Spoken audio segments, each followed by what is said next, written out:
Pasti banyak yang belum tahu kan? Jika Alaska, yang saat ini adalah negara bagian dari Amerika Serikat, dulunya adalah milik Rusia loh. Iya, di tahun 1867, Rusia resmi menjual wilayah Alaska ke Amerika Serikat. Wajar sih kalau dijualnya ke Amerika Serikat, karena negara tersebut dari dulu sudah memiliki ekonomi yang kuat, dan secara geografis juga masih satu benua dengan Alaska.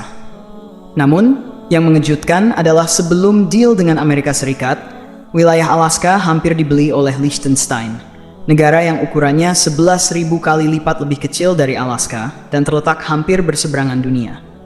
Namun, karena pertimbangan beberapa hal, termasuk karena letaknya yang jauh, Liechtenstein akhirnya membatalkan pembelian tersebut. Sampai saat ini pun, kekayaan Liechtenstein sangat berlimpah ruah, padahal negara ini lebih kecil dari kota Bandung loh. Yuk, simak ulasan geografi mengenai keajaiban Liechtenstein, negara kecil dan terisolasi yang hampir menjadi negara nomor 1 terkaya di dunia berikut ini. Di dunia ini hanya ada 2 negara dengan status double landlocked country, yaitu negara yang daratannya terkunci 2 kali lipat oleh daratan lainnya. Yang pertama adalah Uzbekistan, dan yang terakhir adalah Liechtenstein. Berada di urutan ke-6 sebagai negara terkecil di dunia, Liechtenstein hanya memiliki luas sekitar 160 km persegi saja.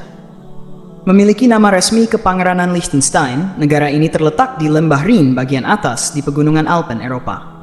Di sebelah timur berbatasan dengan Austria, dan di sebelah barat ada Swiss.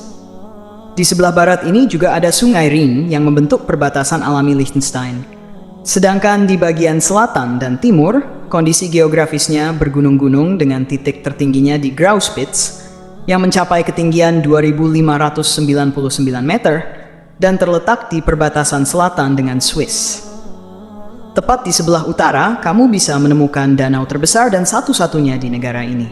Danau ini juga memiliki kedalaman hanya 6 meter dan terbentuk secara alami pada tahun 1927 akibat banjir Sungai Rhin dengan erosi yang sangat besar. Jika diukur dari selatan ke utara, negara ini memiliki panjang sekitar 25 km dan lebar hanya 9,4 km saja. Liechtenstein memiliki iklim kontinental dengan musim dingin yang bersalju dan musim panas yang hangat serta lembab. Di musim dingin, suhu jarang turun di bawah 0 derajat Celcius, sedangkan di musim panas suhu rata-rata berkisar antara 20 hingga 28 derajat Celcius. Dilansir dari World Population Review, populasi Liechtenstein di tahun 2023 mencapai 39.512 jiwa. Negara ini memiliki penduduk asli yang disebut Liechtensteiner, yang mencapai 30%, sedangkan sisanya terdiri dari orang asing seperti Jerman, Austria, Swiss, dan Italia. Bahasa Jerman menjadi bahasa resmi di Liechtenstein. Namun, dialek yang digunakan sangat berbeda dengan bahasa Jerman umumnya. Liechtenstein terbagi menjadi 11 kota, dengan kota Vaduz sebagai ibu kotanya. Kebanyakan wilayah kota-kota ini memiliki eksklavenya sendiri, seperti yang bisa kamu lihat di peta ini. Uniknya, Kepangeranan Liechtenstein tidak memiliki bandara, apalagi pelabuhan laut. Namun, Liechtenstein memiliki heliport di Balzers yang terlihat seperti sebuah wahana. Selain itu, Liechtenstein juga hanya memiliki 4 stasiun kereta api yang dioperasikan oleh sistem federal kereta api Austria dan hanya melayani pada jam sibuk hari kerja.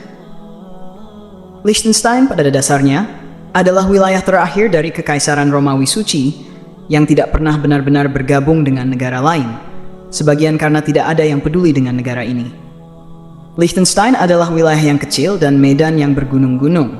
Tapi kini Liechtenstein hampir selalu berada di 3 besar negara dengan PDB per kapita tertinggi di dunia, dan bahkan sekarang bersaing dengan Monaco untuk menjadi negara terkaya di dunia. Dengan pendapatan PDB yang mencengangkan mencapai 170.000 dolar Amerika Serikat, Liechtenstein memiliki standar hidup tertinggi di dunia dan satu-satunya negara yang memiliki rasio utang terhadap PDB sebesar 0,5%. Hal ini dianggap tidak memiliki utang karena pemerintah dapat melakukan pembayaran tanpa tekanan dan bahkan memiliki ruang untuk meminjam lebih banyak. Sangat sulit menemukan negara lain yang mendekati. Namun, sekilas tidak jelas bagaimana pencapaian ini bisa diraih. Melihat kondisi geografis Liechtenstein yang bergunung-gunung dan tidak adanya akses ke laut, negara ini sangat buruk untuk perdagangan dan pembangunan. Ditambah, populasi yang kecil juga mempersulit pabriknya untuk bersaing secara global. Semua ini juga diperburuk dengan tidak adanya sumber daya alam yang layak untuk dieksploitasi. Jadi, bagaimana tepatnya kerajaan kecil ini berubah dari negara yang terpencil dan terisolasi, yang rakyatnya dahulu rata-rata adalah petani miskin, menjadi negara yang sangat kaya raya seperti sekarang. Pada pertengahan abad ke-19, Liechtenstein mengalami banyak gejolak untuk kemerdekaannya. Meskipun Kekaisaran Romawi telah runtuh, disusul jatuhnya Konfederasi Rin, dan kemudian pembentukan negara bersatu Jerman, Liechtenstein tetap tak tersentuh. Alasannya sangat klasik, yakni wilayah Liechtenstein tidak cukup menarik perhatian untuk dikuasai. Bahkan, keluarga penguasa Liechtenstein tidak pernah mengunjungi negara tersebut sampai tahun 1842, sekitar 123 tahun setelah memperoleh tanah sebagai sarana untuk mendapatkan hak suara di Kekaisaran Romawi. Terlepas dari kemerdekaannya, Liechtenstein terlalu kecil untuk bertahan hidup sendiri. Oleh karenanya, negara ini mengadakan serikat pabean dengan Kekaisaran Austria-Hungaria. Mereka sangat bergantung kepada kekaisaran tersebut untuk memenuhi kebutuhan pangan dan pasokan penting lainnya. Namun, hal ini justru memiliki keuntungan lain bagi Liechtenstein yang berhasil memikat produsen tekstil di Swiss untuk mendirikan pabrik di sana, menandai awal industrialisasi di negara ini. Namun, kemajuan industri ini sangat lambat karena kondisi geografis Liechtenstein yang keras, yang berimbas pada mahalnya harga barang-barang. Keadaan semakin buruk dengan pecahnya Perang Dunia Pertama, yang mengakibatkan terputusnya pasokan makanan dari Kekaisaran Austria-Hungaria yang sedang terlibat perang. Meskipun Liechtenstein mengambil sikap netral dalam Perang Dunia Pertama, negara ini yang disatukan dengan kekuatan pusat harus tunduk pada embargo ekonomi yang keras yang diterapkan oleh kekuatan sekutu. Hasil Perang Dunia Pertama adalah kekalahan Blok Sentral yang menyebabkan Kekaisaran Austria-Hungaria dibubarkan. Hal ini otomatis mengakhiri kerjasama antara Liechtenstein dan kekaisaran tersebut. Ditambah lagi, perusahaan tekstil dari Swiss juga ikut angkat kaki dari negara ini. Akhirnya, Liechtenstein dibebani utang yang sangat besar dari pembayaran impor makanan dari Swiss. Sudah miskin sebelum perang, setelahnya pun semakin miskin. Karena tidak dapat hidup mandiri secara ekonomi, Liechtenstein berhasil masuk ke dalam serikat pabean dengan Swiss. Hal yang sama terjadi sebelumnya dengan Kekaisaran Austria-Hungaria. Mungkin pada saat itu Swiss berpikir tidak masalah menolong negara kecil tetangganya, yang pada akhirnya juga sama saja dengan mengamankan penyangga negaranya. Meskipun pengaruhnya kecil terhadap Swiss, dampaknya bagi Liechtenstein sangat besar. Hal ini melekat pada perekonomian Liechtenstein yang berbasis pada franc Swiss, yang memiliki nilai stabil dan menjadi mata uang nasional.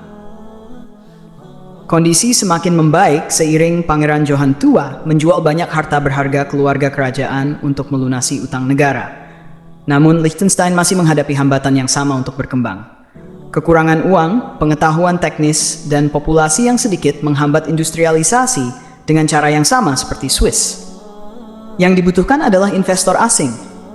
Namun dengan kondisi geografis yang buruk dan kurangnya inisiatif nyata, negara ini terbukti tidak menarik bagi investor. Hal ini mendorong kebijakan baru yang radikal. Seiring dengan hadirnya konstitusi baru yang memberikan warga negara lebih banyak kekuatan politik, pajak dipotong hingga ke tingkat yang nyaris dapat diabaikan. Selain itu, dua undang-undang lainnya memungkinkan kebebasan yang belum pernah terjadi sebelumnya, serta memberikan perlindungan untuk mendirikan dan mengelola perusahaan. Semua ini dirancang untuk memberikan investor berbagai instrumen seluas mungkin, guna menyalurkan uang mereka ke pengaturan yang menguntungkan pajak, termasuk perusahaan domisili liar, yaitu perusahaan yang terdaftar di Liechtenstein, tetapi tidak memiliki aktivitas bisnis nyata di negara tersebut. Intinya, orang asing bisa mendaftarkan perusahaannya di Liechtenstein dengan membayar pajak yang sangat rendah, sehingga mereka dapat menghindari pajak yang jauh lebih besar di negara asal mereka. Hal ini memberikan Liechtenstein banyak pendapatan pajak hampir tanpa biaya. Setelah peraturan tersebut diberlakukan, banyak perusahaan asing berbondong-bondong mendaftarkan perusahaannya di negara kecil ini. Bahkan hingga kini, Liechtenstein adalah salah satu dari sedikit negara di dunia yang memiliki lebih banyak perusahaan terdaftar daripada jumlah warganya. Setelah berhasil menarik perusahaan asing untuk mendaftar, Liechtenstein mengambil risiko besar dengan mendirikan pembangkit listrik tenaga air pertamanya untuk mendorong pertumbuhan industrialisasi yang lebih signifikan. Tampaknya negara ini telah menemukan kombinasi kebijakan yang efektif untuk perekonomiannya. Namun, tak lama kemudian, Liechtenstein dihantam oleh skandal keuangan besar-besaran, banjir hebat, dan akhirnya Perang Dunia Kedua pada tahun 1939 yang membuat negara ini kembali menghadapi krisis ekonomi. Kali ini berbeda. Perang Dunia Kedua membawa manfaat tak terduga. Gejolak perang membuka jalan bagi pengetahuan baru dalam teknis industri. Karena sebagian besar tenaga kerja Swiss dimobilisasi untuk berjaga-jaga menghadapi inflasi, Liechtenstein menerima pekerja tambahan. Hal ini mendorong banyak pabrik Swiss untuk mendirikan fasilitas di negara ini guna memproduksi amunisi dan komponen mesin yang lebih canggih. Meskipun perang merusak ekonomi global dan membuat banyak warga menderita, Liechtenstein berhasil menghindari konflik langsung dan keluar tanpa cedera dibandingkan negara-negara Eropa lainnya. Dalam beberapa dekade setelah Perang Dunia Kedua, Liechtenstein mengalami ekspansi ekonomi yang spektakuler hingga menjadi negara terkaya kedua di dunia setelah Monaco. Saat ini, industri utama di Liechtenstein mencakup elektronik, tekstil, instrumen presisi, manufaktur logam, perkakas listrik, baut jangkar, kalkulator, obat-obatan, dan produk makanan. Pertanian kecil dan ladang budidaya tersebar di wilayah Oberland maupun Unterland, menghasilkan gandum, jelai, jagung, kentang, produk susu, ternak, dan anggur. Ukuran wilayah membantu menjelaskan bagaimana negara terkecil keempat di Eropa dan keenam di dunia ini mampu mencapai kekayaan rata-rata $170.000 Amerika Serikat per orang per tahun, yang 164 kali lebih besar daripada rata-rata orang Haiti dan 682 kali lebih besar daripada rata-rata orang termiskin di dunia. Tentu saja, banyak faktor lain yang juga berperan, mulai dari lokasi geografis hingga budaya, serta kedekatan dengan negara-negara tetangga yang kaya. Namun, luas wilayah menunjukkan sedikit korelasi dengan kepadatan penduduk dan produk domestik bruto per kapita. Artinya, negara dengan wilayah kecil dan penduduk besar bisa saja menghasilkan pendapatan yang tinggi, atau bahkan sebaliknya. Kekayaan suatu negara lebih bergantung pada tingkat kebebasan ekonomi dan investasi modalnya daripada jumlah penduduk atau luas wilayahnya. Seperti yang telah kita lihat berkali-kali, orang yang bebas jauh lebih produktif dan sejahtera daripada orang yang tidak bebas. Kepemilikan pribadi, pemerintahan kecil, pajak rendah, dan kewirausahaan adalah formula yang andal untuk mencapai kemakmuran. Liechtenstein memiliki semua faktor tersebut dengan berlimpah. Dengan kata lain, kaya atau miskinnya suatu bangsa tidak tergantung pada luas tanah atau sumber daya alam yang mereka miliki. Han said blender killing to be a million last and all same views among Mangsis.